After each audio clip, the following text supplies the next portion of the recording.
Өнөөдөр хот ирж байгаа юм байна. Гараа орох. За, энэ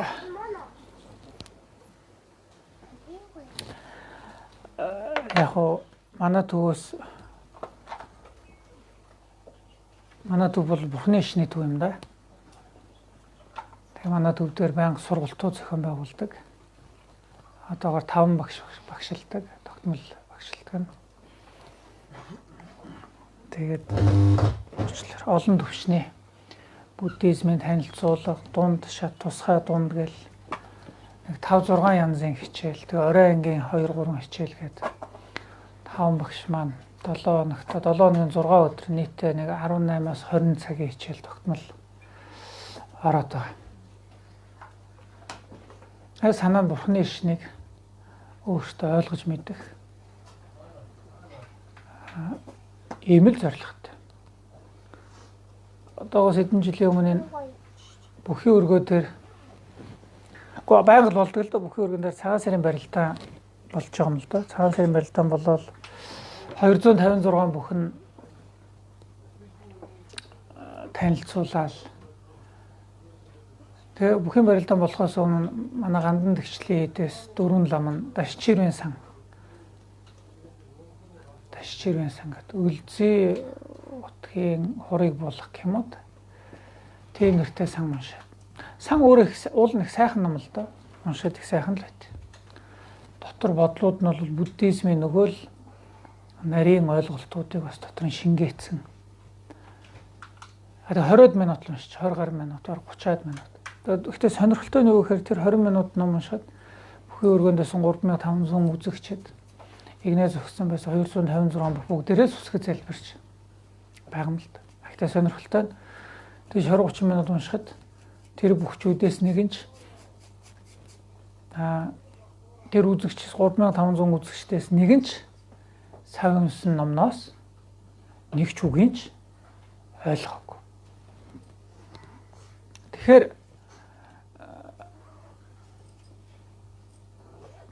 Бурхны шишинтэн байна гэдэг маань эрх өшнө утгыг ойлгож ижил хүний сэтгэл төрөх зүйл л дээ, тийм ээ. Юуг нь мэдэхгүй Бурхны шишинтэн болно гэж байхгүй шүү дээ, тийм үү? Хүн заавал ойлгож мэдчихэж л түүнд итгэж үнэмших асуудал яригдана.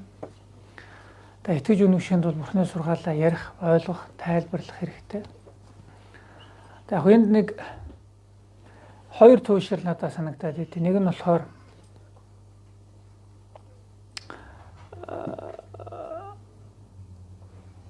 уул нь бол монголчууд бид нэр буддийн бүхий л хамаг сургаал номлолыг монгол хэл дээр буулгацсан л да.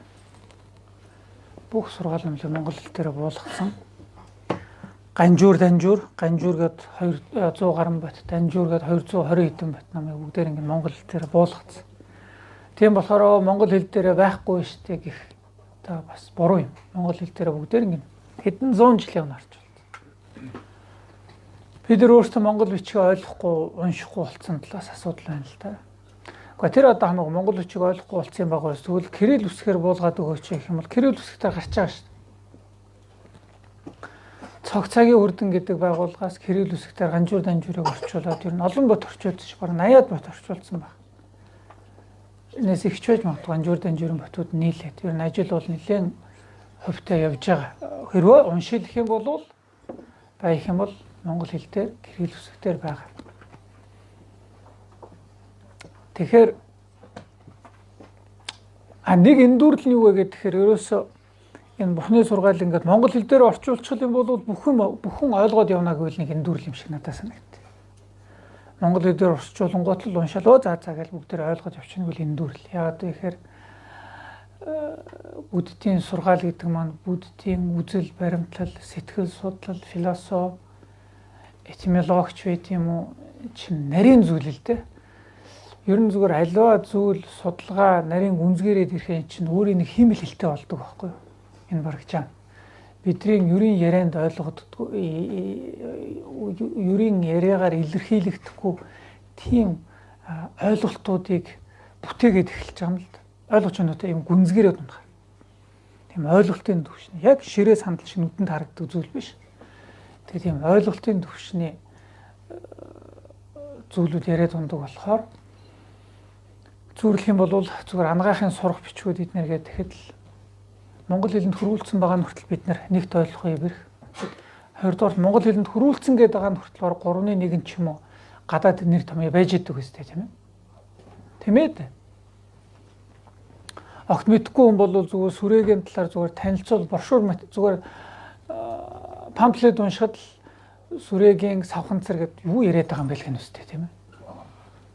Тэмээд тэгэхээр зүгээр ингээд орчуулгатайгаа зэрэгэл хүн болон ойлгохчтой биш. Энэ бол нэлээд гүнзгий, нямба бид нар нэгэр үгээр илэрхийлдэг ойлголттой тэгээ дотор нь өчнөө задлаад тус тусдаа өөр нэршил, өөр зүйчлэл явцсан байдаг болохоор тэр болгоныг шууд монгол хэлэнд буулгаад ойлгоно гэвэл бэрх. Гэхдээ тайлбартаагаар ойлгоно. Тэгэхээр зүгээр хоёр туушрал байна гэдэг нь болохоор нэг нь болохоор ингээд монгол хэлэнд буулгахгүй байна. Монгол хэлэнд орчуулчих юм бол хүн болгон ойлгоод явчихна гэж бодоод байгаа нь нэг ташаа ойлголт.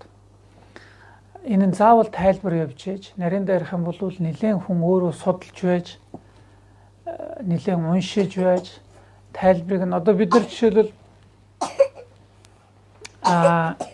философийн ном уншлаа гэж бодоход тийм ээ. Философийн ном уншлаа гэж бодоход тэрэн дээр мэдхгүй нэршил томьёонууд зүгээр эхнийхээ ууцнаас эхлээл гараад ирж байгаа юм л да тийм ээ.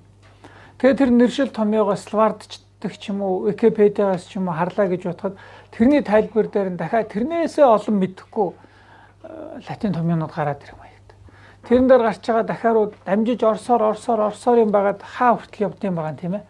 Тэгэл эн чинь ингээд нэгээр нь нөгөөг нь төлөөлүүлж ингэж нэг ойлгож явсаар байгаа л ерөнхий ойлголтууд нэг буух маягтай байдаг л да байдаг. Яг тэрэн шиг Бурхны шинэ сэтгэл судлал гэдэг маань гол буддизмын ер нь онлын бүтээлүүд бол ярихтай үүнийг зүгээр орчуулад л ойлгочих биш. Тэрний цаад яг ямар бодлууд, ямар дүгнэлтүүд явсан бэ гэдгийг бүрэн тайлбарлаж ээж сая тэр яриад байгаа агуулгыг нэг ойлгох маягтай.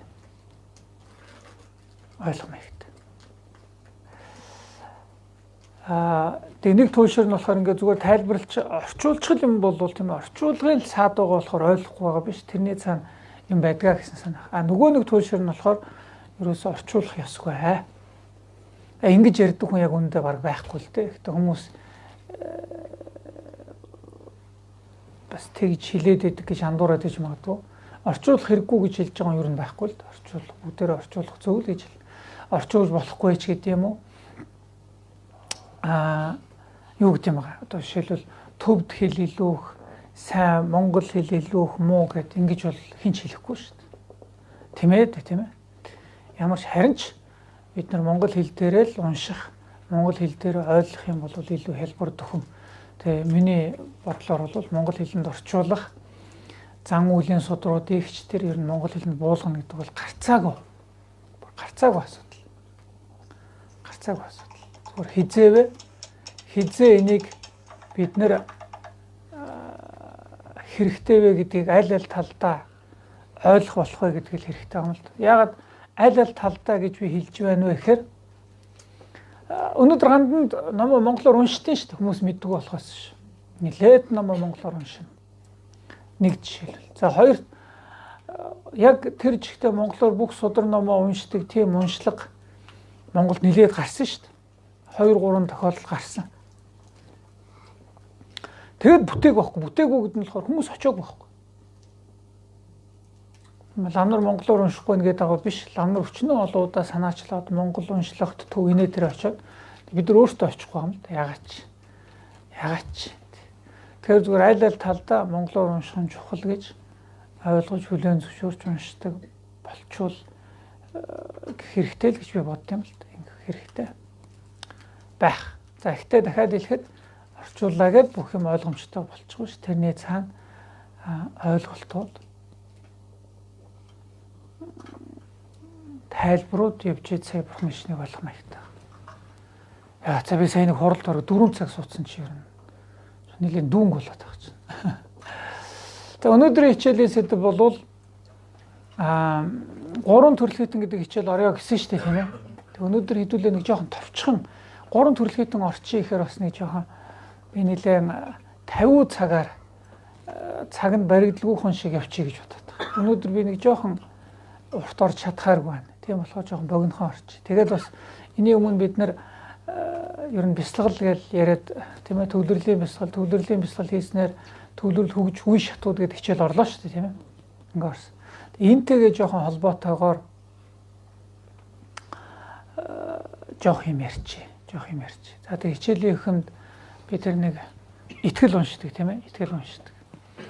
За итгэл гэдэг маань бурхны шинтнууд ер нь юунд итгэдэг вэ гэдэг талаар л ном юм. Одоо би дахиад нуршаад хэлэхэд энийг л дахин давтан хэлмээр санагдаад байна. Яг юунд итгэнэ гэж бурхны шинт итгэх нэр юм. Нэг ямар ч X юм уу Y гэдэг нэртэй бурхан тийм ээ. Цэнхэр юм уу улаан өнгөтэй аягурдаа барьсан ч юм уу бадар аяг барьсан ч юм уу барайгүй ч юм уу тэрүүгээр л нэг төсөөлөд тэрэнд би мөргүүл би бурхны шинтэн болно гэвэл яг энэ агуулга мөн үү биш үү гэж би боддсон юм л. Зүгээр л бурхны шинтэн гэдэхээ юу гэдэг нэг юм сан тавиулдаг төдий маань тийм ээ. Нэг дадлага агуулдаг төдий маань яг бурхны шинтний итгэл үнэмшлэлийг бүтнээр нь илэрхийлж чадах уу гэвэл одоо биш юм л да. Биш. Яг тэгвэл бурхан багш өөрөө ер нь бурхны шин юу вэ гэдгийг айлдахдаа хилэнц нүгэл үйлдэхгүй хичээх нэр юм аа. Зөв сайн үйлдэлийг хийхийг хичээх нэр юм аа. Тэгэхин тулд сэтгэлээ өөрчлөх, сэтгэлээ засна гэдэг маань ер нь бурхны шишин юм а гэж айлтаад байна л да. Тэгээ бурхны шинтэн хүн бурхны шишинд итгэнүүд нь миний бодлоор явж гарцаагүй хамгийн ерөнхий зүйл нь бол зөв сайнд итгэх нэр. Зөв сайнд итгэнэ гэж юу хэлэх юм бэ гэхээр зөв сайнд итгэнэ гэдэг нь бас тийм яг айгүй ойлгомжтой нэр томьёо биш л дээ. Зөв сайнд итгэнэ гэж юу гэлж байгаа зөв сайныг эрхэмлэн дээдлэх нь л нэр. Зөв байна гэдэг маань, шударга байна гэдэг маань, хариун сэтгэлтэй байна гэдэг маань эрхэм дээд нандин гэж хүн үнэлж дээдэлдэг болж ингэлгүйгээр өөрөлдвөл бурхны шинд итгэл үнэмшил маань ийм итгэл үнэмшилтэй холбогдохгүй бол үүнийг бурхны шинд итгэл үнэмшлэд бэрх болчиход байгаа юм л да. Яагаад гэвэл бурхны шинд бурхан гэдэг маань зөв сайнны туйлд хүрсэн хүн л гэж бид нар тодорхойлдог. Төвдөр санжээ гэж хэлдэг. Сан гэдэг нь нэг юм ариусгах байхгүй болох гэсэн шүү. Жаа гэдэг нэг юмыг дараад нэг юмыг туйлд нүргэсэл гэсэн санаа яваад байгаа юм. Бурхны шинийг бурхан гэдэг. Юуг дарсан бэ гэх юм бол муу сэтгэлийг дарнаа. Юуг хөгжүүлсэн бэ гэх юм бол хүний сэтгэлд байдаг хамгийн нандин чанарууд, инэрл нэгүсэл ёс суртахуун тэр болгоныг туйлд нь хүргэж бодгаал ингэж болд юм а гэж л итгэх юм бол бурхны шинт болд. Хүн төгс гэгээр л хүрч болдгийн гинлээ. Хүн муу сэтгэлээ, сайн сэтгэлэн дийлт юм гинлээ. Энэ мөн сайхан юм даа л гэж бодож ивэл ер нь бурхны шинт болж. Ингэж л бодож байгаа бол энэ бодол нь араасаа юг дагуулдаг вэ гэх юм бол жоох ажидж орж ирсэн. Нааш орж ирнэ. Ер нь жоохон шахацгаачихдаг уу тийм ээ. Хооронд ингээ зайтай суухаар дараа нь ирсэн хүмүүс орж ирэхээ жоохон бэрх болох.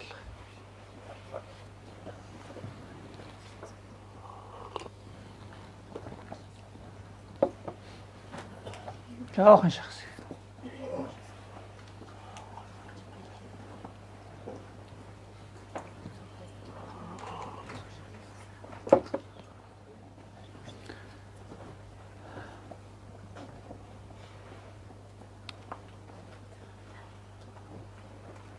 Хөдөлж тэгээд зай гаргуу тамина. Хүү дор бүрнээ хөдлөөлөөс тэгээд нэг зай гарсан харагдахгүй. Яг үр бүтээлгүй хөдөлцгөөсөн баг чи.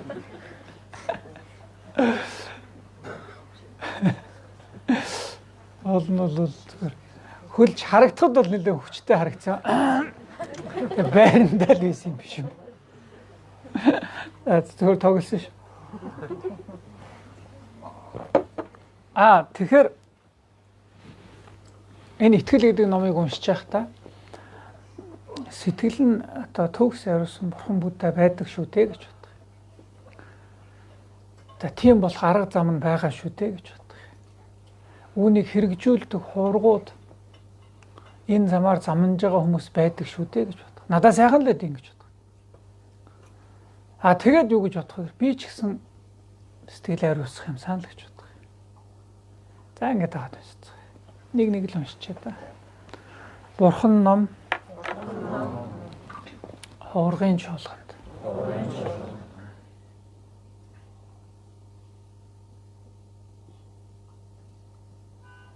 Би гэгээр л хүртэл итэг маа.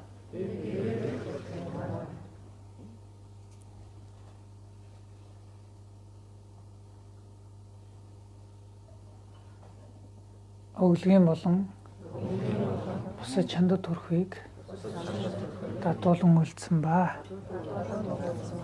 Өнөө миний үйлдсэн бусад буйнаар хамаг амьтны тусын тулд Бурхны утгыг олох болтугай.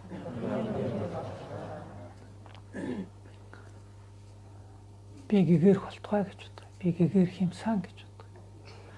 За одоо хамгийн хайртай ойр дотныхоо хүнийг бодож байгаа дагаад байсан. Хамаг амьтан хамглан хийгээд аз жаргалын шалтгааныг төгс олох болтугай.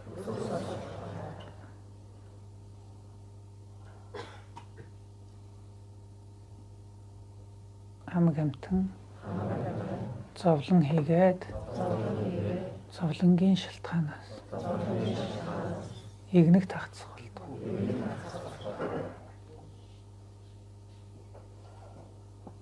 Хамаг амьтан зовлонгүй аз жаргалаас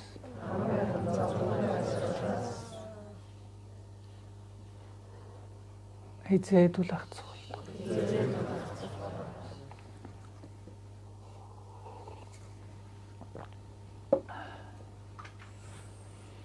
За 2 дахь удаа уншихдаа манай Жавзан нам утгтгөөс энэ 25 дугаар судлалын үндэсний төв дээр нэг төсөл хэрэгжүүлт юм л да. Яг айхтар хүнд өвчин. Тэгээд тэр хүнд өвчний онш сонсцсон, айж мэгдсэн, үгүй бол хүнд хүчээр эмчилгээ хийлгэж байгаа хүмүүст. Үгүйдээ ихэд очиод лам хуургууднууд 7 хоногт 2 удаа очиод нэг мандал уншаад хамт залбирдаг юм. Шаардлагатай эм тариа олдохгүй байгаа хүмүүст эм тариа тусалт юм. Та зарим тохиолдлуудад за материалын тусламж ирнэ бүхий л боломж. За тэгээд бүр хүнд хэцүү болцсон бол мөн л одоо сэтгэлийн дэм зэргийг үзүүлт юм л та. Үзүүлт. Тэгэхээр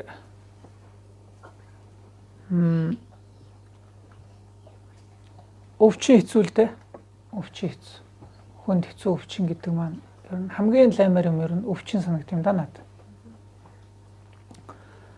Яг одоо гэхэд л хавдар судлалын үндэсний төв дээр одоо үүрээ эвдүүлсэн шоргоолч шиг л хэдэн зуун хүмүүс л айсан мэгдсэн явж л байна. Тэгээ одоо бүгдээрээ тэнд байгаа ер нь хүнд өвчтэй хүмүүсийг өвчин түнээс түргэн гэтлэх болтугай.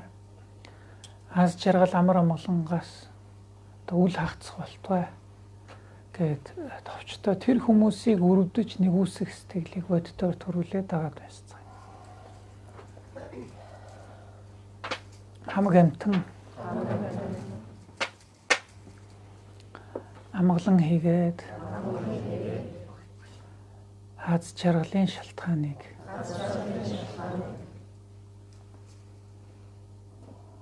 төгс олох болтугай.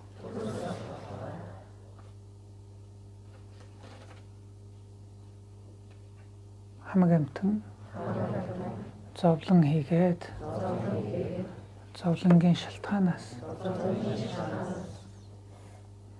игнэг тагцах болтугай. Хамаг амтан зовлонгүй аз жаргалаас хизээдүүл ахц болдог. Хамаг амтан ойрд шунах.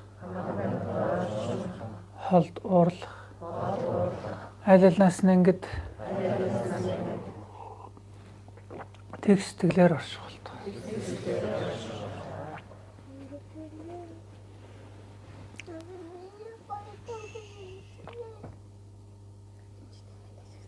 Тэг өнөөдөр тоглоом авчиртгэл буруудаж тех. За яг тэгэд энэ зовлон бод гэдэг юм аа. Ер нь зовлонтой хүмүүсийг бид нар зовлон байх харах дургүй юм биш үү? Байгааг бод гэдэг. Тэгээд би ч гэсэн бас ингэж болно гэж бодох хэрэгтэй л гэдэг. Одоо монголчууд бид ч үхэл мөхөл бодохгүй санахгүй л ойлгоё гэж бодоод байгаа юм л. Ухта нэг дүлээдээ найдаад умгараа гэдэг шиг л болж байгаа юм л. Тэрийг бодохгүй байлаа гэд ирэхгүй хэрэг биш. Бодож явах учиртай л гэдэг. Тэр хүнд өчр өвчин хүмүүс их өвдөж байна. Надаа ирэхгүй газар хүн байна л. Тэг юу гэдэг. Надаа зүгээр зүүрлэл бодох юм бол би одоо нэг юм шаазан заан байг л те. Нэг шаазан зантай байжсэн чинь нэг нь ширээн дээр сунаад хагарчих юм биз те. Тэг үлдсэн шаазан заанд бодогдноод би ч гэсэн хагаруул хагарах юм байна да гэж бодогдноод ба тийм. Аянд энэ чойнод ч нэ. Би ч гэсэн ийм штэй л гэж бод. Энэ тэнд хүл хагцал хүнд зүүн тусаад тийм ээ. Бид нар бол бараг ирэхгүй гэж байна. Надаа ингэж юм тохиолдно гэж бодох хэрэгтэй. Энэ готрон үзэл биш л дээ. Энэ бод юм.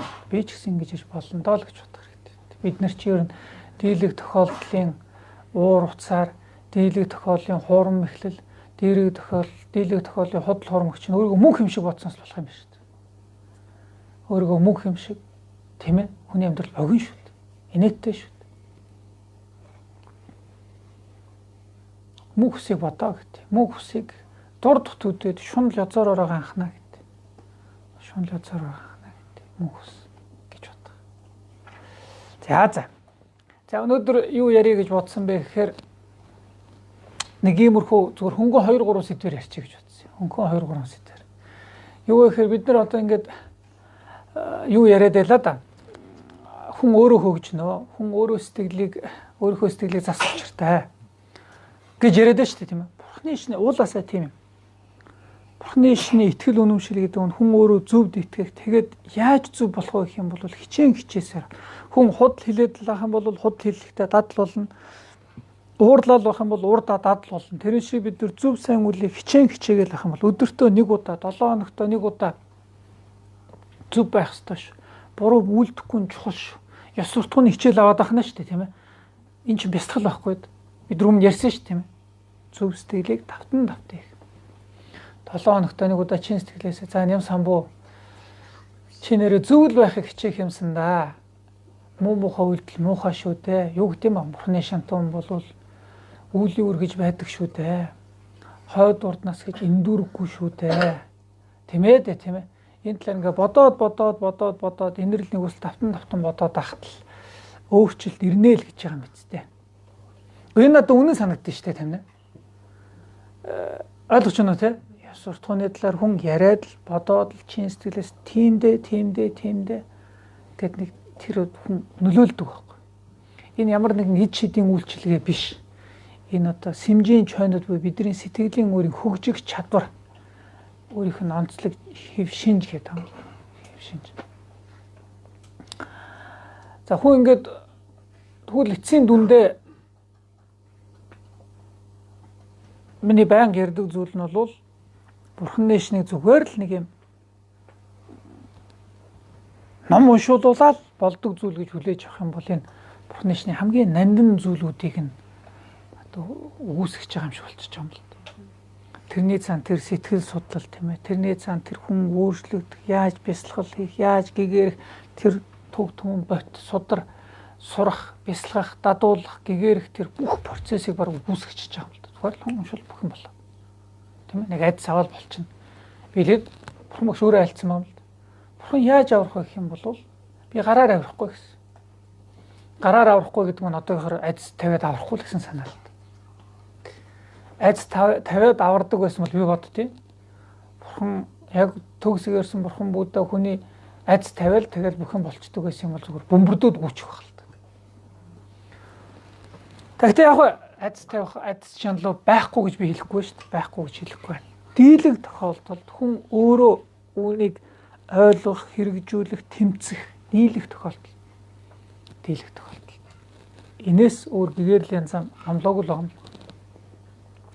Тэг хэрвээ ингэж яриад байгаа юм бол тэгвэл иймэрхүү асуултууд үйж болно шүү дээ. Тэгвэл гандан ном уншуулгын хэрэг юу вэ? Мөн үү? Гандан ном уншуулна гэдэг маань нөгөө үүлийн өөрийнхөө сургаалын эсрэг болчихж байгаа юм биш үү гэсэн асуултууд л яваад байдаг л та. Тэг энд тодорхой хариултахгүй бол гандангийн тэр ном уншиж байгаа одоо буруу хийж байгаа юм шиг болчихно үстэй тийм. Тэгтэл би үүндээ өөрөө ч гэсэн гандан ном уншуулдаг, залбирдаг. Гэртэл амнар залдаг. Тэгэхээр энэ юм аа. Үүлийн үр байдаг юм бол ном уншуулах тэгвэл ямар хэрэгтэй юм бэ гэхээр тэр энгийнээр бодоход Бурхны номыг уншин, судлан, бясалгана гэдэг маань их буян юм биз дээ. Их буян юм биз дээ. Бурхны номыг уншин, судлан, бясалгана гэдэг маань тэрийг уншиж үйж ижил ойлгох ёстой тийм. Ойлгож үйж ижил хэрэгжүүлэх ёстой. Тэгэхээр анхны төвшөндөө тэр уншина гэдэг маань хүртэл тэрэн лүү хүрч байгаа том алхам хэрэгтэй. Буян хурна гэдэг. Бурхны судар номыг уншихад одоо жишээлбэл зүүрлээд бүр утгыг ойлгохгүй юмсан ч гэсэн буян хурахаар хүн одоо амандаа нэг муу хараал, муу үг байн хэлээд байхад тэр ойлгохтой биш ээ тийм ээ. Бурхны номд бол энэ би хэлээр үлдэх нүгэл хэлмс болчих шүү дээ.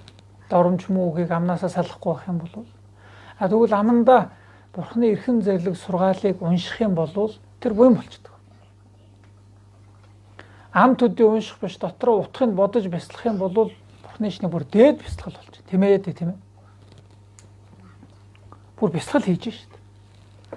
Гандан лам нар чинь номоо зүгээр л ингээл ам төдий уншаад байгаа хэрэг биш шүү дээ. Тамина. Тийм ээ. Гол нь ном уншина гэдгийг гол хүмүүсийн андуураад байдаг нэг юм утгагүй ч юм уу, утгатай ч юм уу, өөрсдөө ч ойлгодоггүй нэг тийм их шиг гэгүүлэгч авианы холион бандан тийм ээ. Яах трят дондуур бүрстэн дартан гука гэдэг нэг уншихаар л тийм ээ. Яг гука гэж уншчих юм бол бүх юм сайхан болчихно гэвэл биш шүү дээ тань. Тэрнээс нь утга байгаа. Тэр утгын цаанд бодол бясалгал байгаа. Гандан шинийн 8-нд манлын дончид хурж ийн нэг чинь тэр лам нар, тэр ловн лам нар, тэр уншаач нэг хүчнөө олон хүмүүс тэрийг үг болгоны нутгийг мэдчихэж байгаа. Тэр болгон дээр нь бүгдээр нь дотроо тэр бясалгал юу чаглан дотроо бодож байгаа, тэгж байгаа, ийж байгаа бясалгал явагдаж байгаа. Гандан ном уншаад хамгийн их түрүүнд ном нь юугаар эхэлдэг гэх юм бол бидний уншиж байгаа хамаг амтан амгалан хийгээд амгалангийн шалтгааныг олох болтгоо гэдэг инэрл нэгүслэр эхэлдэг. Тэрнээс нь буддизм яг гэгэрлийн бясалгал хийдэг байхгүй. Тэгэхээр тэр ном уншиж байгааг утгагүй юм уу, буян биш гэж хэлэх аргагүй. Бурхны шний бясалгал бүр өндөр түвшний бясалгал хийж байгаа. Шинийн 8-нд манлын дончид юм уу? Дархи мандал шиг хурлаар хэлдэг чинь мундаг бясалгал хийж байгаа. За тэгвэл тэр лам нар ингээд хийгээд уншаад яг өөрөөсөө бодоод бясалгаад тэрний цаан сэтгэл хийж байгаа тэр үйлдэл чинь тэр хүнийг засж байгаа үйлдэл болчлоо шүү дээ тийм ээ. Бясалгал гэдэг нь тийм л гэж хэлээд байгаас. Тэр хийж байгаа тэр бясалгал гэдэг маань тэр хүнийг зөв болгож байгаа, муу сэтгэлийг багасгаж байгаа, зөв сэтгэлийг хөгжүүлж байгаа бодит үйлдэл байгаа байхгүй юу? Гандан лам нарын хийж байгаа тэр ном уншлага. Тэгвэл лам нар ингээд хийгээд яг буян болт юм байж би тэгээд уншуулад надаа ямар хүртээлтэй ингэж бодож магадгүй л мөн үү? Тэр ламдаа яг бясалгалаа хийж байгаа болвол хийж чадаж байгаа болвол тэр ламдаа буян болт юм байжээ. Тэгвэл надаа ямар хамаатай юм бэ гэх юм бол энтэй сүргүүлээд нэг өөр нэг юм ярьчихъя л да.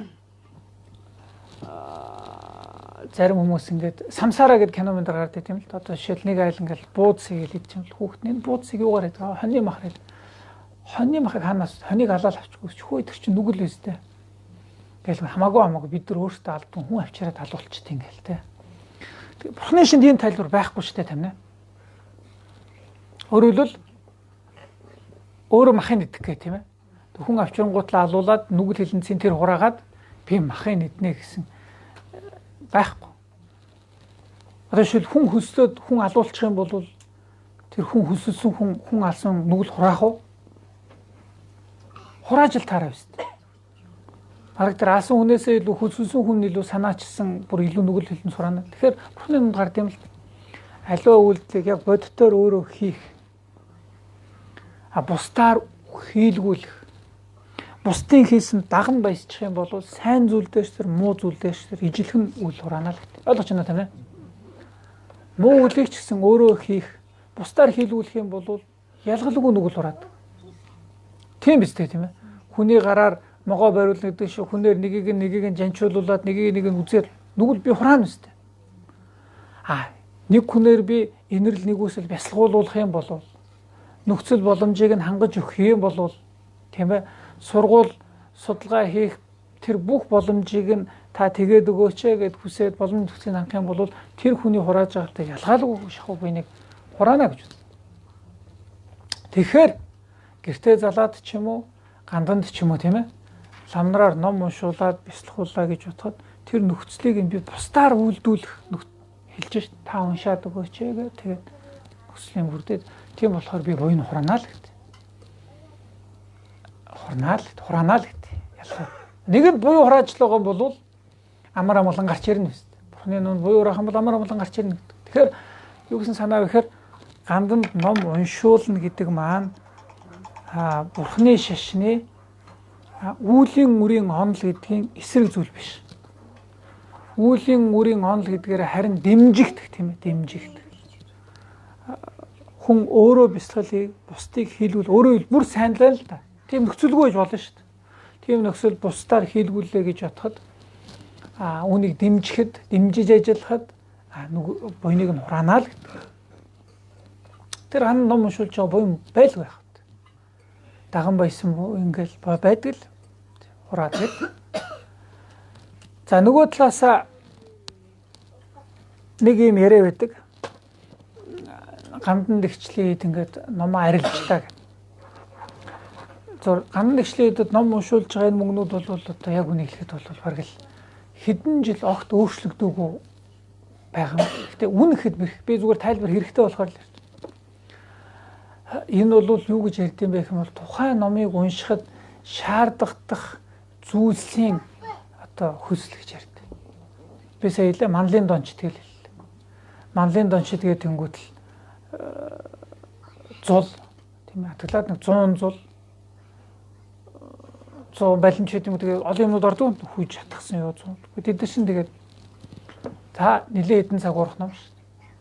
Их манл уншина. Тэгэхээр тэр лам нартаа бас нэг бүтэн өдөр хугас урчж байгаа лам нар чинь нэг 2 удаа цай өгчдөг. Тийм ээ. Нэг удаа цагаан цавтай ч юм байдаг л. За тэрийг өгөл хурж явах юм бол бас дулаан цахилгааны мөнгө өгдөг. Гэх мэтчлэн. За энд бол ингэж өгч байна. Гэтэ манлын дончод туруулахад манлын дончод орох бүх зардлыг нь тэрэн дээр тохичих ирэхэд ингэ жиглээ явчихдаг. Бус ном руугаа ингэ шилжүүлээ, шингээгээ дуусгаад ирэхэд юм. Гэж л ярьдаг юм. Өөрөөр миний зүгээс бол тэгээ ийм их яриад байгаа бол энэ тарифыг нь болчихооч гэж хэлдэг л. Зүгээр тарифта боллоо гэд хандгийн орлого буурах нь юу л бол гэж би боддог. Тэгээ зүгээр би өнөөдөр яриа гэж бодоод яриад байгаа шүү.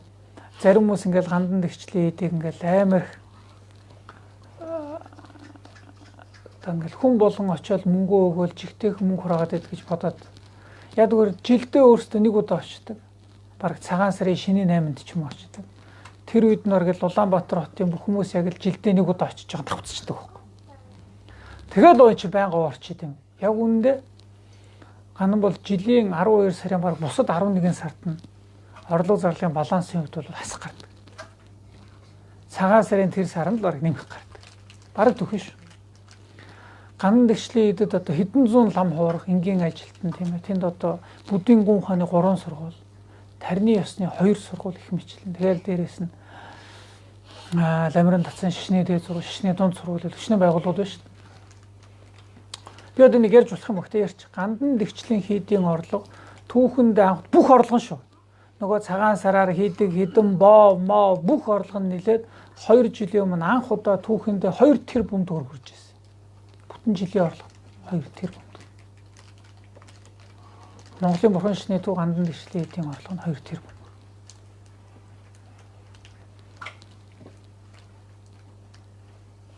Их мөнгө биш шүү дээ. Их мөнгө биш. Тэр хэдэн зуун лам нарыг цалин зэдэн бага шүү дээ, бага. Тэр олон нэг дүнгэн дангал дааж явдیں۔ Дүнгэн дангал дааж. Энэ үнэн баг. Үнэнгээс. Би одоо нэг олон байгууллагууд мэдэхгүй юм. Би үндэсний олон нийтийн радио телевизэд ажиллаж тийм бас. Үндэсний олон нийтийн радио телевиз болвол гандантай за гандангаас арай л олон хүнтэй л дээ. Гэтэ үндэсний олон нийтийн радио телевизийн жилийн ирэх хөрөнгө нь бол гандан дэвшлийн эдээс 10 дахин л их байт. 10 дахин. Гэхдээ би энийг ийм байх хэрэгтэй багс гэж хэлж байгаа шүү тийм ээ. Зүгээр л гандан дэвшлийн эдийг би юунд яриад байна гэхээр ингээд мөнгөл ингээл овоорчод байгаа зэрэг юм л яг үндэ гандан дэвшлийн чинь тарчигхан. Эдгээр жилдээ нэг удаа л юм уу 2 удаа ч юм уу гандан ногд. Би зүгээр бодоод байгаа ингээд сая би Англид нэг үндэсний олон нийтийн радио телевизийн шугамаар очиод тэгээ тэнд байгаа бас олон үндэстэй ястан ирэхэд олон хөлийн газар шүү дээ тийм ээ. Бид шашиндаа хандлага бас нэг жоохон бодмоор санагдтыг надад. Үнэхээр шашинд шүтэж байгаа болвол түүнд бас юу гэдэг юм бэ? Одоо жишээлбэл тэнд байгаа афган хүнч байт юм уу тийм ээ. Тэнд байгаа сир хүнч байт юм уу. Тэр хүмүүс нь хоорондоо ингээд нэгдэх, уусахгүй. Тэр айгүй том хүчийг төвлөрүүлдэг нэг хүчин зүйл нь бол шашин. Шашны байгууллагууд нь тэр хүмүүсээ цуглана тийм ээ. Тэр хүмүүст ёс суртахууныг заана. Үр хүүхэд нь ёс суртахууныг заана. Тэр бусдаас ялгагдах тэр өвөрмөц онцлог шинж нь шашин шүтлэхээр дамжиж суун. Суун шүү дээ тийм ээ. Шашин шүтлэгдэх чинь тэрүүний бас хэлбэржүүлж байгаа нэг том чухал зүйл мөн биз дээ. Тэрийг нь яана. Тэгээд мөн ёс суртахууныг номлон мөн хариуцлагатай.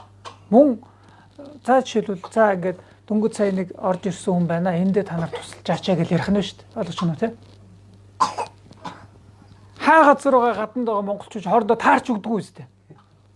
Тийм биз дээ. Тэгвэл тэр шашны байгууллага нэгтгэдэг байхгүй юу? Та хоёр ивлэр та хоёр очроо нэгэндээ тусал эрслүүрээ тусал гэх маягтай. Мөн ёс суртахууныг заадаг. Тэрнээсээ сайн сайханд итгэх, маргаашд итгэх, хоорондоо ижилсдэг тэндээ очиж. Бусдаас ялгардаг. Мөн үүн дээрээс яг л одоо жишээлбэл Англид байгаа нэг хүн жишээлбэл нэг юм сарынхаа биелэг төлөвлөх юм биз дээ тийм ээ. За би тэдийг тийм юм зориулнаа. За 200 паундыг хүнсэндээ зориулнаа ч гэдэг.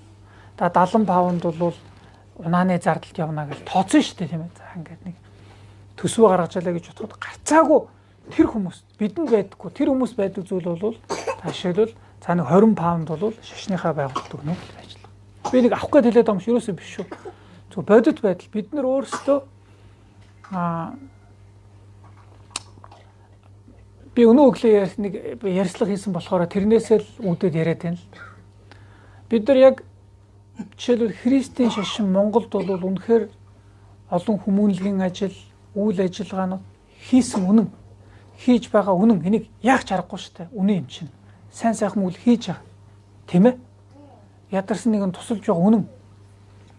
Гэхдээ нөгөө талаасаа бодоход үгүй энэ сургаал номлол энэ нь сургаал муутай, энэ нь сургаал сайтай гэсэн зүйл би хэлэхэд бэрх гэж бодож. Хоёулаа л зөв сайныг номлодог. Гэхдээ христийн шин гэдэг нь Европч юм Америкаас орж байгаа энэ христийн шин, Европт байгаа христийн шин гэдэг бол 7, 8, 900 жилийн ийм суур санхүүгийн бат суурьтай байхгүй. Аль 11, 12, 13, 14, за 15, 6, 7 дугаар зуунаас эхлээд Европод тийм нэг ялангуяа христийн шний энэ номон дээр гардаг үг шүү. Би бодлоо ялаагүй. Христийн шний хамгийн их эдийн засгийн хувьд хүчирхсэн үе нь бол энэ харанхуй зуунууд буюу тахлын үе гэж хэлдэг. Би нэг муу сан гэж хэлж байгаа зөвхөн факт хэлж. Тахлын үеэр хотын хүн амын 3.1 мэг нь үлдэхэд тэдэрийн хөрөнгүүд бол шууд дандаа сүмүүдийн шилжижсэн юм л. Газар нь, цайз нь, юунууд нь тэрнээс биш хинч тэр лөө халдааг хинч дээрэмдээгүй. Тэгээ сүүлийн 100 200 жилийн турш орчин үетэйгээ хөл нийлүүлээд өөрчлөөд хөгжөөд хүмүүнлэг хүчнөө яатсан. Монголын өнөөдрийн бурхны шин болж утгүй зүйл зөндөө байгаа. Тэгээ нөгөө талаасаа бодоход Монголын бурхны шин чинь 70 жилийн өмнө 20 мянган ламыг ядаа хийсэн байна. Хамгийн мэддэг, хамгийн ёс суртахуунтай, хамгийн үлгэр дуурайлтай 20 мянган ламыг нь өчиггүй хядаж хаяад бүх сүм хийдийг нь нураад бүх байгууламж 700 сүм хийдэг. 700 сүм хийдэг нь 700 байшин биш шүү дээ. 700 цогцлборыг нь нураагаад байгаа бүх хэд хөрөнгөний юу ч хөө хамж аваад тэгэхээр 70 жилийн турш зурагт радио бүх юмар доромжлоод хамгийн сүүлийн дээр мөртлөөр 90-ад оногд болсон байдаг шүү дээ. Гандангийн сүүлийн хөрөнгө гинэ тэрэг ер нь тэгэл одоо олддоггүй шүү дээ. Хараагаад 90-ад онд. Тэгэхээр би зүгээр бодтыг. Хэрвээ 70 жилийн өмнө би нэг тийм байгаас зүгээр л бодит жишээ зүүрлэж шít. Хэрвээ Монголд 70 жилийн өмнө Христийн 700 сүмийг нураацсан бол Христийн 20 мянган пастыг алдсан болвол ямар байх байсан болоо гэж. Ямар яриа өдөд гарч байх байсан бол тийм хөө үндэсний гашуудлын өдөр юу энийг би буруу гэж байгаа юм биш шүү. Тэгтэл өнөөдөр бид 700 сүм хийдийн нураачаад төр штэ Монголын төр. Дараа нь гандан дэгшлийн эдийн дуган нь шаардлага хангахгүй байна. Нурах магадгүй байна гэж өчнөө ярьж чаад гандан дэгшлээд үнэхээр төрөөснийг дуган барьж өгч байгаатай дуусч байгаа үстэй тийм ээ. Ганцхан ширхэг 700 байгууламжийн нурааж 20 мянган ламын гаасныхаа компенсашн хэмэд нөхөн төлбөрт ганц дуган барьж өгөхөд ямар их ярьж байна. Төсөөс юм авлаа яалаа яа. Миний бодлоор бол энэ 30 оны хилмигдүүллийн хамгийн хохирогч нь бол одоо ингэдэх бид нар хилмигдсэн хүмүүсийн арга эртний юм өглөө гэж өгөөд ит. Өгөөд өчнөө сая. Яг үнэндээ хохирогчийн дийлхэн ламнар байсан. Тэр ламнар чинь дандаа сахис хамгаалтай ламнар байсан. Дандаа үр хөвдгүү. Дандаа холын хамаатнууд нь авчих. Нэгт. Хоёрт тэр ламнар юуны төлөө золигдсон бэ гэх юм бол үр хөвгтийнхөө төлөө биш шүү дээ тийм ээ. Итгэл үнэмшлийнхөө төлөө золигдсон. Өөрөөр энд хохирогч нь биет бус хохирогч байна гэж би хэлэх гээд байна. Биет бус хохирогч гэж юу юм бэхээр эн чинь шашин хохирчод байна шүү дээ. Шашин хохирчод. Тэгээ би зүгээр л бодоод л байна. Тэгээ ганц дуган барьж өгөхөд л амтаа болон ёстой даварцсан яатсан. Тэгвэл бид нар 700 сүм хийдийг би хэмжилмээр. 20 мянган ламын амийг би асуумаар санагдав.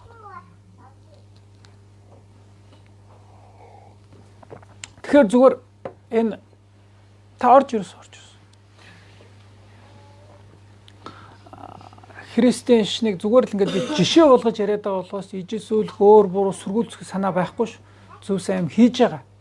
Гэхдээ нөөц боломж нь өөр байгаамаа л гэж хэлээд. Нөөц боломж нь та нар зүгээр л харалт. Өнөөдөр Улаанбаатар хотын ямар газруудад хичнээн олон христийн сүмүүд ямар газар аваад ямар барилга барьсан байна. Би буруутгаж байгаа юм биш шүү. Энийг эд шидээр бүтээгээгүй, энийг мөнгөөр босгосон. Мөнгөөр босгосон. Тийм үгүй юу? Газрыг нь худалдаж авч барилга байшинг нь барьсан. Тэр мөнгө хаанаас орж ирсэн? Өчнөө хүмүүс тэр байгууллагт ажиллаж байгаа. Тийм ээ. Цалин авч байгаа. Тэр мөнгө хаанаас орж ирсэн? Өөрөөр би энд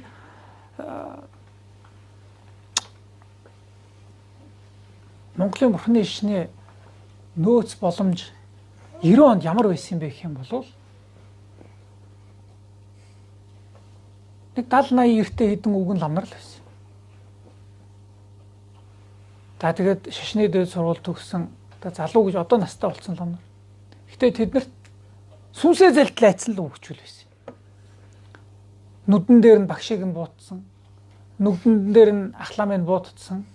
70 жил айлгцсан. Нэрэн гэсэн.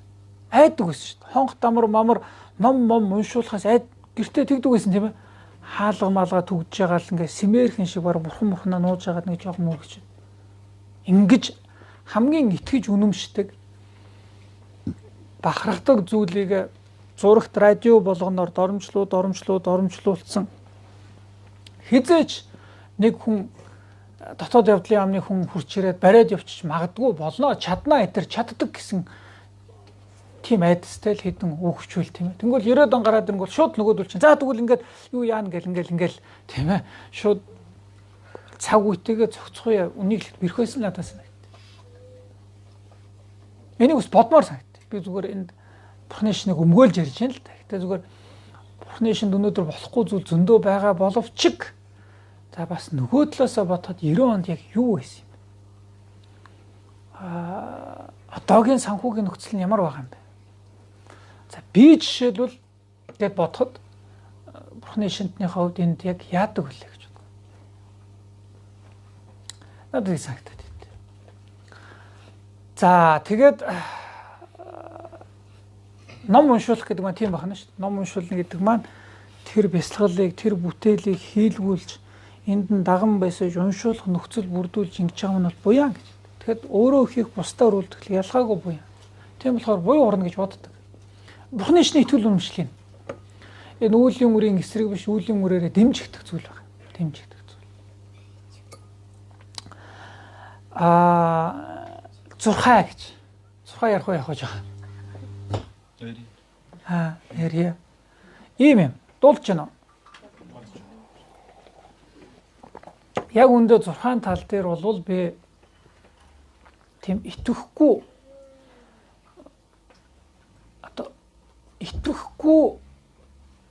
дэмжигч юм уу итгэхгүй эсэргүүцэгч лараа биш юм. Тийм агностик нэг юм. За яах вэ л гэсэн үгтэй. Яг миний өөрөө үзэл бол. Гэтэ нөгөө талаасаа мөн л хоёр туйшрал харагдаад байна надад нэг. Юу вэ гэхээр зурхаа өстө тийм байхгүй худлал. Яг худлыг нь батлагдахад бэрхэлтэй үнийг хэлэхэд. Зөвхөн надад юу гэж бодогддог гэх юм бол энэ удаан хугацааны ажиглал ба шүү дээ. Хэдэн мянган жилийн ажиглал. Тэрний үр дүн нэг тодорхой давтамж, давхцал, тогтолцоо анзаарэгдсэн байж болох юм аа л гэж боддог. Тийм үгүй юу тавина? Бас үгүй гэх газар гумдаа л гэж боддог. Үгүй гэх газар гумаа гэж. Гол санаа нь бол одон орон гэдэг бол энэ тэнгэрийн механизм эд эрхсийг зүгээр тэр хөдөлгөөнийг мөн чанарыг судалдаг бол зурхаа гэх юм бол тэд нар хийгээд бидний хооронд нэг зүйл хөтлийн холбоос байна л гэж итгээд байна шүү дээ тийм ээ. Нар сарны хөдөлгөөн инээ тэрэ саншаа сугар гараг бид нар тодорхой хэмжээнд тэдний үзэгдэх байдал нь бидний тодорхой хэв шинжтэй хүмүүс нөлөөлөд байна гэсэн юм санаа л да. Тэгээ мэдэхгүй юм. Гэхдээ зүгээр нөгөө бодлын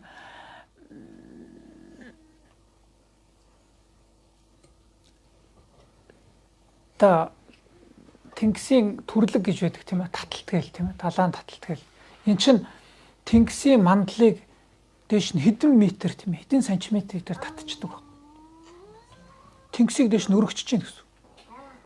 Тэнгис далаа өргөднө гэдэг маань хэдэн тэрбум куб метр ус дээш өргөж чинь гэсэн. Юуны нөлөөгөөр гэх юм бол нар сарны нөлөөгөөр л дөө. Нар сарны нөлөөгөөр.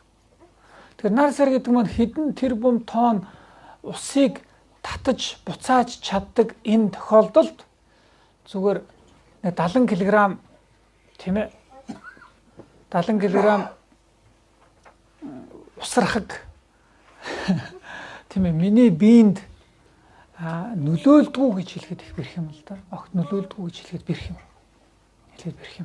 Тэгээ жишээлбэл бид нар одоо ингээл зурхаа мурхаа пупа гэдэг атлаа жишээлбэл Орсын эрдэнэт Гүмилев гэл ингээл сүйд болоод. Гүмилев гэдэг бол яг нарны итвэгчл эднэрээр бараг хүн төрөлхтний түүхийг бараг давхцуулаад үзээд байдаг шүү дээ. Нарны итвэгчл явагдахад түүхэн үйл явдлууд 12 жилийн мөрчлөгтэй юм тайлбарлал өчнө тайлбарлсан байгаа юм. Тэг Гүмилевийн шүтээд байдаг зурхаа гэж ярьсан үнийг бол нэг үзэн ядаад явах бол надаа тэнэг мангараар нь дуудаад тохиолж байгаа. Юу л бол гэж боддог. Санаа нь бол ижлэх юм байна шүү дээ. Нар сарны нөлөө бидэнд байна гэдэг үндсэн санаа нь ижлэх юм бол яагаад нэг нь худлаа нэг нь үнэн гэж. За нэг тийм. Нэггүй хэлсэн байсан ингээд зурхаа худлаа. Жил орохоор л бүгдээр муудаад өгчдгийм бол энэ чинь одоо хүн төрлөختний 12-ны 1 нь л сүрээд дуусчихна үстэй гэж хэлсэн байсан л да. Энэ буруу. Яагаад буруу гэх юм бол зурхаа хэлж байгаа нь бол жил орох юм бол хүн бол үхнэ гэж хэлээгүй шүү дээ. Жил ороод хүн бол хүүхдүүд байсан бол хүн төрөлхтний хамгийн өндөр нас нь 11 нас болно. 12 бол өдөр хүч юм чинь. Тэгжлээд байгаа байхгүй шүү дээ. Тодорхой мөчлөгүүдийг танд илүү одоо эрсдэл өндөр байна л гэж хэлж байгаа санаа шүү дээ. Эрсдэл өндөр байна л гэж байгаа санаа. Түүнээс 1000 голох юм бол бүгдээр өхөө туснаа гэх юм бол 9 насны дээрээ бүгдээр өхөө тусч.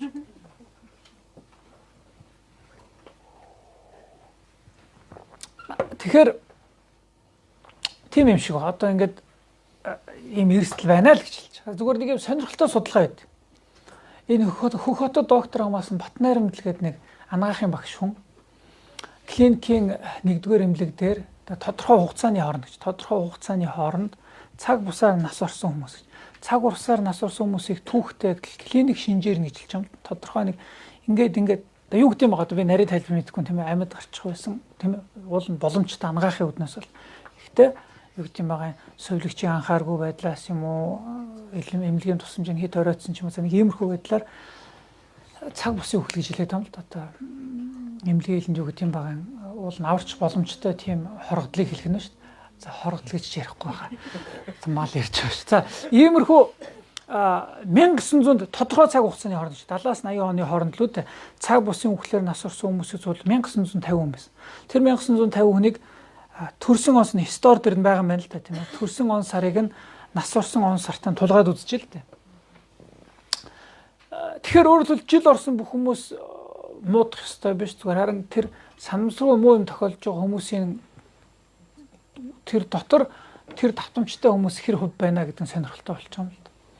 Өөрөлдвөл ер нь 12 хүн тутмын нэгнийх нь жил орчиж байгаа юм. Тэгээ жил болгон ойролцоо хүн төрдгөө гэж бодоход дунджаа шүү дээ. 1990 онд төрсэн хүн 91 онд төрсэн хүн ойролцоогоор тэнцүү гэж бодлоо гэж бодоход 12 хүн тутмын нэгнийх нь жил орчдөг байх.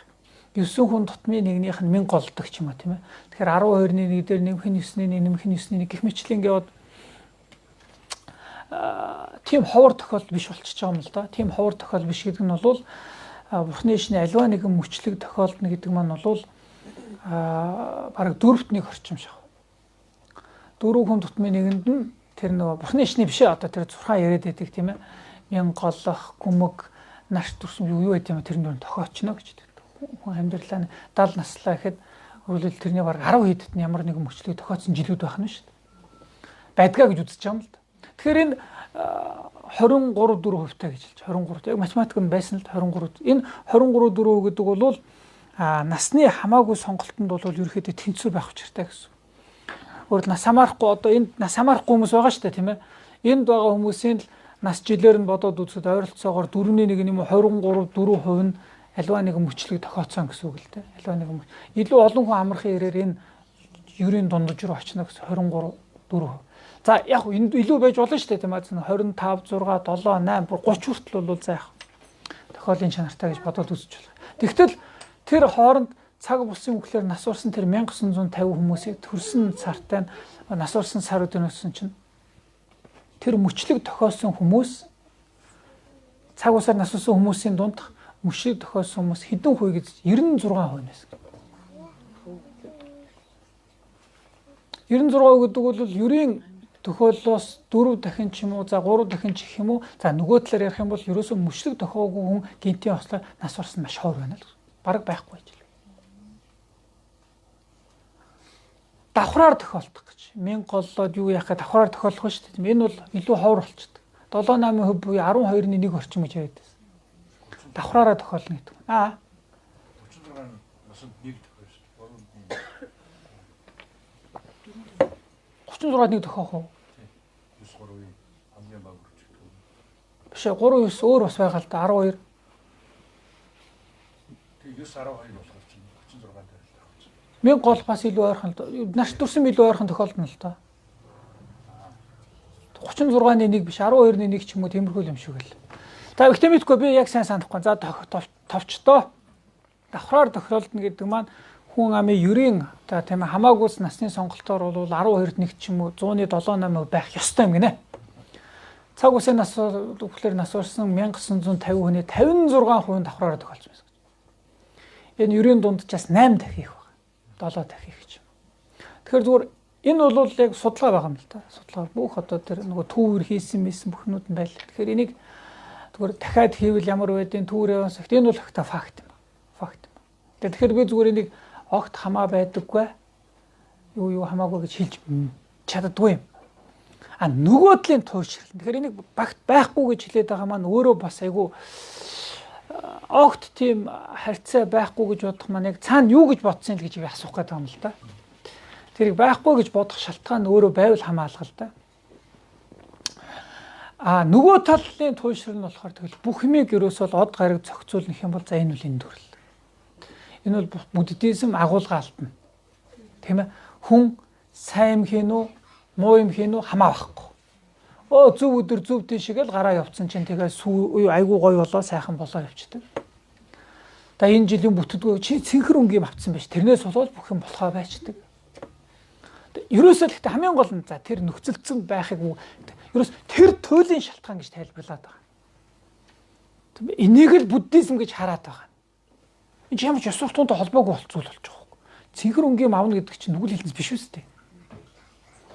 Ямар ч ёс суртахуунтай холбоогүй зүйлээр бидний жаргал зовлонгийн шалтгааныг тайлбарлаад байх юм бол энэ бурхны шимш болчих юм байна.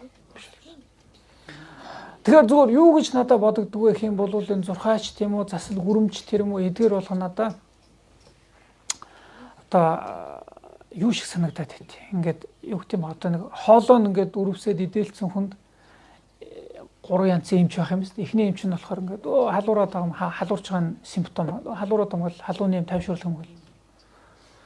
Гэтэ зүгээр халууны хичнээн өглөөгөө тайвшруулах юм шинж тэмдэглэл бууруулаад нөхөөс цаа шалтгаан өгсөн хэврээ байх юм бол идэхгүй шүү дээ тийм. Эсвэл марга амийн чаваа авчиж болно шүү.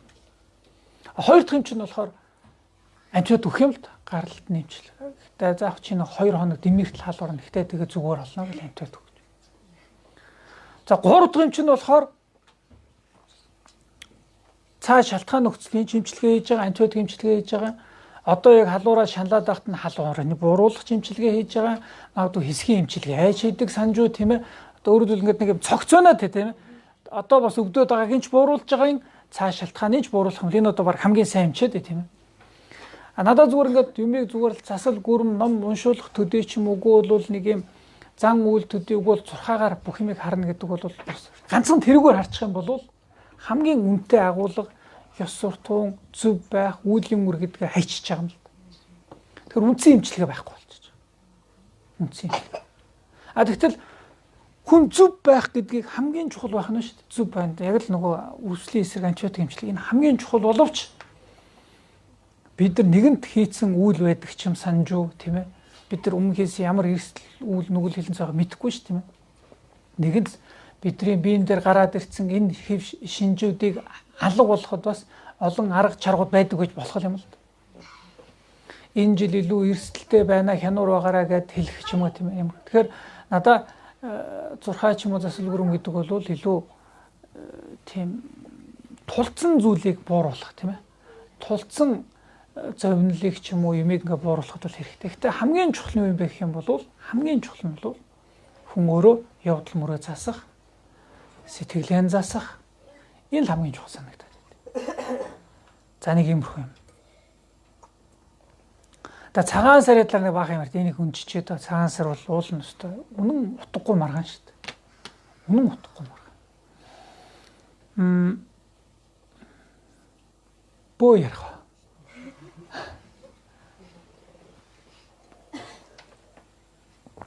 Тэгэхээр нэг юм юм аа. Бөөч биш юм аа. Би нэг өөр юм ярьчих. Зүгээр одоо энэ 10 дахь жил болчихж байна байж байна. Өдөө хүртэл манай энэ хичээлийн гол хүрэх гээд байгаа санаа бол хамгийн чухал нь зөвд итгэх тийм ээ. Зөвд итгэх, итгэл үнэмшил нь улс уртаа бат нут тийм ээ. Тийм л юм байхгүй болоод ирэхээр завшаан хөөгд эхэлж байна. Үнэт зүйлгүй болчлоо шүү дээ. Тэрнээс хамгийн чухал зүйл нь хөнгө мөнгө. Тэрийг тэгэл мэргэлдэг лам дээр очие, түргэлдэг лам дээр очие, түрүүчээр дадлаа ингээг бол оцч энэс та баяжуулдаг бурхан гэнэ гэл гүгээд ах юм. Бурхны шин бурхан бүдэ бол баяжуулах зоригтой биш. Шал өөр тийм нэг юм дотгошоо орсон итгэл үнэмшил байна шүү дээ. Зөв сайн гэдэг сайхан шүү дээ гэдэг итгэл үнэмшлийг бурхны шинээр дамжуулж авч байгаа юм байна. Зөв сайн би байдаг гэж итгэдэг. зөв сайн байх ёстой гэж би итгэдэггээд энэ амар гоё итгэл үнэмшил байхгүй л. Их гоё итгэл үнэмшил. Энэ чухал байна. Энэ батнуутал байх юм бол инээ тэрэ бусад юмны тэр юу болвол нэг тийм үнийг хэлэхэд айж ичих мэгдэх с ิจ глэх шаардлага буураад явчих шиг надад санагдаад байна. Одоо өөрөөр хэлбэл цагаан сараа надад хамгийн асуугцсан асуулт хэлдэгсэн чинь энэ цагаан сарын 5-ыг жаргал зовлон жаргалыг сондгоо өрд юм байна. Манай хаанхудаа 5-гийн 5 үеэр заслаа. Тэгээ дээр нь бясалгаар нэг үе өрчлөө. Энийг одоо тоолох уу тоолохгүй юу гэх. Хамгийн гол тэрнээс харгалзаа тийм ээ бидний жаргал зовлон шийдэгдэнэ гэж би итгэхгүй байгаа байхгүй. Миний итгээд байгаа зүйл нь бол би зөв явдалтай бол одоо шил Монгол улсын чинь дээр монголчууд бид нар ёс суртахуун гэдгийг бүтээж чадвал монголчууд бид нар хулгай авилгал гэдгийг бууруулж чадах юм бол монголчууд бид нар илүү бие биенээ хүндэлж хайрлаж нэгүсч чаддаг болох юм бол монголчууд бид нар соёл юу гэх юм боловсрч мэдэж соёлжиж чадах юм бол амар амгалан ирнэ гэж би бодоод байгаа юм л да. Илүү прагматик маягтай. Энэ ч үйл өрөөстэй. Зөв сайн явдал, зөв сайн сэтгэлээр амар амгалан гарч ирнэ. Хамгийн чухал. Тэгэхээр итгэл үнэмшил инээдээр янз бүрийн юм байж болно гэхдээ тэрэн дотроос зөв сайн байна, энд итгэнэ гэдэг маань ийм байна гэдэг маань амар амгалангийн шалтгаан гэж итгэх нь хамгийн чухал. Зүгээр нэг иймэрхүү байгальч байд юм уу? Одоо лус савдаг бөө байгаль дэлхийгээ хүндлэг шүтэх гээл надад 2 туушрлаа дандаа 2 туушрлаа. Би дандаа төвдөн юм шүү. 2 туушрал санагдаад идэв. Юу гэхээр байгаль гэдэг нь гутал ингээл нэг бол ерөөсөө байгалыг үгүйсгээл намайг бага хол ярьдаг байсан шүү дээ. Байгалийн өврөөс нь баялагийг булааж авна гэж ярьдаг байсан. Уулыг нураан, усыг эргүүлнэ гэл байгалыг бид нар ялч чадлаа гэл. Айгуу тэнэг үг байхгүй. Бид нар өөрсдөө байгалийн нэг хэсэг байжээж би байгалыг ялна гэж утгагүй зүйл байна. Тийм ээ? Тий ямар хэрэг байна. Бид нар өөрөө харгалзаж яаж бид нар уул уснд байж бид нар юу байж тэгтэл түүнийг ингээл модны мөчөр ингээ би энэ модоо алан чадна гэж хэлээд утгагүй зү тийм. Мод нь очвол өөрөө л хүчин нэстэй тэгэхээр чинь. Өөрөөр хэлбэл байгалийн хүчийг хит утга одоо юу гэх байгалийн одоо байгаль хийгээд өөрийнхөө харилцан хамаарлыг хит үүсгэж чам л энэ хамаагүй юм байна. Энэ бол нэг туушрал. За нөгөө нэг туушрал нь болохоор байгалийн хүчин чадлыг ч юм уу бодит байдлыг хит давуулах. Нэг нь бол үүсгээд шүү дээ. Нураагаал хайчи, улаагаал хайчи хамаагүй гэл. Туул голын бургасыг тайраа тайчихгээл ямар хамаа байсан гэл. Яаж ч утсан гэсэн туулын бургас бол туултайгаа хүн холбоотой, зүй тогтын холбоотой. Энэ экосистем чинь тодорхой болцсон ойлголт шүү дээ. Байгалийн юм сүлжээ холбоо харилцан хамаарал шүтэлцэл бол тодорхой зүйл. Тодорхой зүйл. Бороо орлоо гэхэд тэр чинь усыг барьдаг байхгүй да. Нэг том нарс байлаа гэж хэдэн тонн ус өрчдөг байхгүй. Тэр байхгүй бол шууд урсаад л явчихна үер гоо. Тэгтэл тэрийг бариад үндсээрээ байлгаад эргээд уушуулаад чинь юм амортизатор шиг айгүй нарийн үр гүйцэтгэж байгаа юм л. Ургамал гэдэг нь. Хөрс барина. Тэгэхээр байгаль бидэртэй холбоотой юм. Тэгтэл нөгөө талд яа гэм нэг хит хэрэггүй гэдэг нэг болох. Нөгөөд нэг хэсэг нь болохоор хит давуулан үлнэ гэж юу хэлээд байгаа юм бэ гэхээр л мод чулуу шүтэл явж байгаа. Мод чулуу шүтэл. Одоо зүгээр шинжлэх ухаанаар бол амтны аймгийн оройд нь хүн байгаа юм л та. Хамгийн хөгжсөн амт нь бид нэр. Амтны аймгийн оройд нь. Тэрнээс доошоо тэгэл сүүн дижээлтэй бусад амт явдсан биз дээ. Тэгээ сэр нуруутай явж байгаа. Тэгээ сүүн дижээлчгүй хөвлөөр өгч мавч болоо. Тэгэл орхоошод нэгээс ургамал бүр тэрнээсээ доошоогоо тийм ээ. Тэгсэн чинь нөгөө тэр бүр ухаанд хүн нэргөөд очингуутлаа чулуунд мөргөөл. Сэлэнгэт ч юм уу, Төв аймагт ч юм уу, нэг хаданд ч юм уу, модонд ч юм уу тэгэл хамаг юм яриад. Ингэс юм аа. Юу 2 жилийн өмнө манай байгууллагад хүний нөөцийн шин дарга ирээд биш 3 жилийн өмнө нөгөө модон чагнаал нөгөө хадан ч юм уу. Юу гэнэ? Тэгэл Улаанбаатар хотын бүх хүмүүсийн амьдрал, ажил, гэр бүл бүр консулын үргэгч гүйцэтгэж шээ. Виз даруулах марал бүх юмыг тэндээс нэг чулуу зохион байгуулдаг. Америк чинь чулуугаар асуудаг. Виз мэсээ тэндээс шүү чулуу шийдчихэд байдаг. Энэ бас арай туул ширл юм л да. Чулуу амгүй шүү бахна шин. Чулуу амгүй. Мод бол тэгэл одоо тийм хүнээс их л доогуур төвчний л одоо амьдралын хэлбэрч байт юм. Тэгтэл ухаан түн очингуудлаа мод чулуунд хамаг юм харил мод чулуун гэж зохицуулаад байна гэж бодно гэдэг маань. Бурхныг бол болохгүй л гэж хэлж байгаа юм. Тэгэхээр Бурхны шин ингээд лус савдаг инээтрээ юм байдаг үстэй хий хоос юм чөтгөр шулам дада дүүдүү юу байт юм байгаа юм тийм ээ. Байдаг үстэй гэд Бурхны шинийг байдгүй л байдаг л да. Гэтэ яад юм бэ хэрэгсэн байхгүй. Бурхан Буддагаас өмнө ч гэсэн байж байсан тийм итгэл өмш бол. Бурхан багш гарч ирээд энийг шууд жадлан эсэргүүцээгүй байхгүй юу. Гоо тийм юм байхгүй лус савдаг байхгүй. Тэрийг байхгүй нь одоо бас нэг тэрийг эсэргүүцээж нэг шаардлага байхгүй Монгол хүн гэгэрхэд ариусгад ёс суртахуунтай болох. А гэхдээ ач холбогдол нь бууруулсан гэдэг. Ач холбогдлыг бууруулсан гэдэг нь юу гэсэн санаа вэ гэхээр ерөөсө Бурхны шин гэдэг маань X юм уу, Y ч юм уу, альба ч юм уу нэг юм далдын хүч түүнтэй холбогдох, түүний хайр инрэлд орох, түүгээр авруулах сургаал биш байхгүй. Хүн өөрөө таньж мэд, хүн өөрөө зүрх сэтгэл тийм ээ, инрэл нэгүсэл, ёс суртахуун өөрчлөгдөх ийм хүн өөрөө өөрийгөө аврах талаар. Хүн мэдлэгээ харивтгах, хүн таньж мэдэх, инрэх, нэгүсэх, ёс суртахуунтай бол хүн хүмүүжих, хүн ариусах сургаал ахгүй. Энэ чухлаа л гэлцсэн байна. Энэ чухлаа. Гэхдээ тэнд амтан байж болно гэж тийм ээ. Лус нь байдгүй, савдган санж юу байж болно. Гэхдээ тэд нар чиний амьдралыг шийдэхгүй л гэж. Амьдралыг чи хэн шийдэх юм бол чиний явдал мөр шийднэ. Үйлдэл чинь шийднэ. Тийм болохоор чи үйлдэлээ засах ёстой. Тийм болохоор чи сэтгэлээ өөрчлөх ёстой, засах ёстой. Энэнд нь ач холбогдлыг өгсөн байна л. Тэнд бол нэг уулын бүх юмыг шийдэл чи тарих юм бол аз жаргал амьдрал энд доолно. Чи өөрөө явдал мөрчин зүв байх юм шиг байна. Нөгөөдүүлийн нилээд их ажлыг нь хасаа ичиж байгаа юм. Нилээд ажлыг хасаа ичиж. Тэгэд байж болно. Тэнтэй зурлаад ах хэрэггүй болчих юм л. Байж болно гэл. Үгүй байж болох юм л та. Тийм ээ. Одоо бас 300 жилийн өмнө бактери ч юм уу вирус гэдэг амьтан байдаг хүн төрөлхөд мэдэхгүй л байсан шүү дээ. Тэгэл анх микроскоп бүтээчэл хараад ус руу харангуудлаа бүү энэ ч өчнөө юм байна гэл тийм ээ.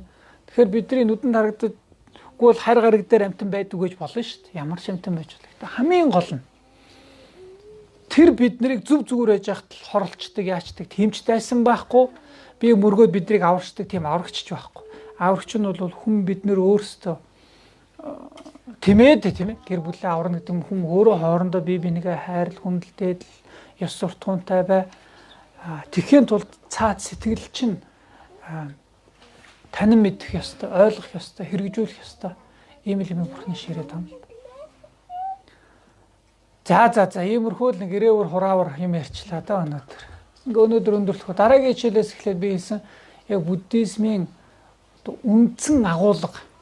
үндсэн агуулга гурван төрөл хэдэн за тэр дотроос гэгэрл гэж юу вэ гэсэн иймэрхүү хичээл авах юм шиг гэгэрл гэж юу вэ гэдэг хичээл. Яриад байхгүй гэгэрл яг юу юм бэ гэхээр нэг тодорхойгүй гэрэл цацрахын нэр санаж юу яах юм. Буддизмд л хоёргүй нэг ойлголт. Гэгэр нэг дуу яг нэг юм нэ. Инкиг гэгэр нэг гэж хэлдэг. Тэгэхээр энийг дараагийн хичээл дээр ярьцгаая да. За баярлалаа.